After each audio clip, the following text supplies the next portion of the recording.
So, verse 11, no? Verse 11 pa rin, nandyan pa rin yung belt, no? Buckled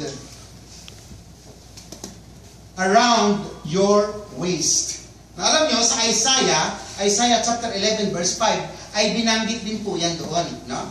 Belt buckled around your waist. So, dapat yung belt, it is not just an ordinary belt, okay?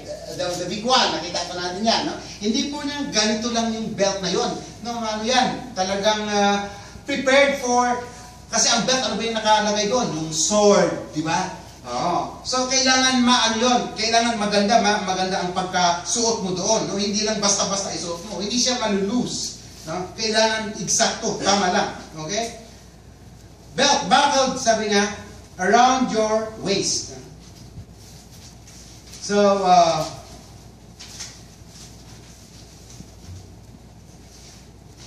verse 11, okay,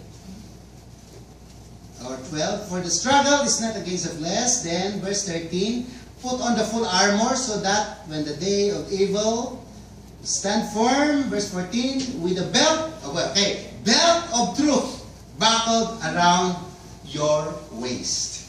Okay, so yan, muna, yung belt, no? Yung katulad kasi, importante ang belt po na yan, dahil dyan naka-attach, no?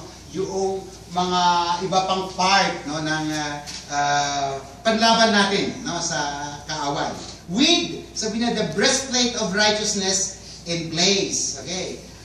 Bakit kaya, no, yung breastplate of righteousness?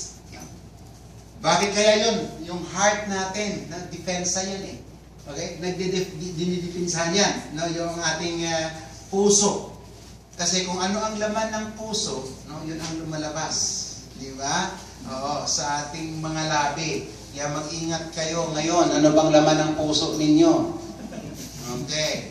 Baka ang laman ng puso ng iba ay yung nililiyab ng iba, nililiyab din niya. Yung mga ganon. Mag-ingat tayo laman ng puso natin. Nor we have that hatred to our fellow brethren in the Lord. We have that hatred to our fellow Filipino. No? Kapwa pa natin Pilipino. No? Minsan, nalala ko tuloy, sabi na, nako, pastor, kung sino pa, teka muna, balik na lang ako doon sa pinaka-latest. Sabi doon sa Luna, ba yung nakapanood ng pelikula na yan? Na ang kaaway nila, ang kaaway natin, ay ang ano? Sarili natin. Kung minsan, kapwa pa natin Pilipino. Di ba? Okay. So, kailangan natin, no? Sabi niya, breastplate in our heart, no? We must be careful kung ano ang laman lagi ng puso natin, pagkaingatan natin. Sino ang dapat ang laman ng puso lagi natin? Jesus. Ang ating Panginoon. Di ba? And we have to know, if you really accept Christ as your Lord and Savior, you have already that Holy Spirit that is in you, and that must be followed. Yan ang dapat sinusunod. But of course, that Holy Spirit, yung old spirit mo, yung ikaw pa rin yung dating ugali mo, ay nandyan din pa rin na kung minsan nag-react. But of course, as a Christian, we must follow what God is telling us to do. At pag sinunod natin, ang banal na Espiritu, ito'y laging isip, kabubuti po natin ito. But pag sinunod natin, yung dating tayo, ay ito ay sa kapahamakan ang daragnan po natin. It will lead us to destruction. That's why we must always follow the Holy Spirit that is in us. Okay? So, the breastplate, no? Then sabi niya, with your feet fitted with readiness of comes from the gospel of peace. So, ginamit din po dito, no, ni Apostol Pablo, yung pagpakipaglaban mo, kailangan the Roman soldiers are wearing the shoes with nails para makapit sa paglalakad. Yung, di ba, may kita ka ngayon ng mga sapatos na pang soccer ngayon, di ba? Yung parang may, you know, pero more than that.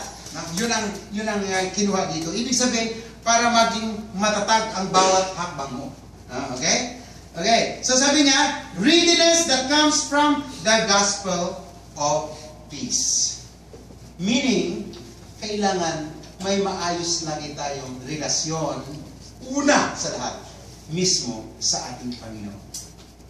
Bilang ating Panginoon, tagapagligtas. Do we have that really that peace from God?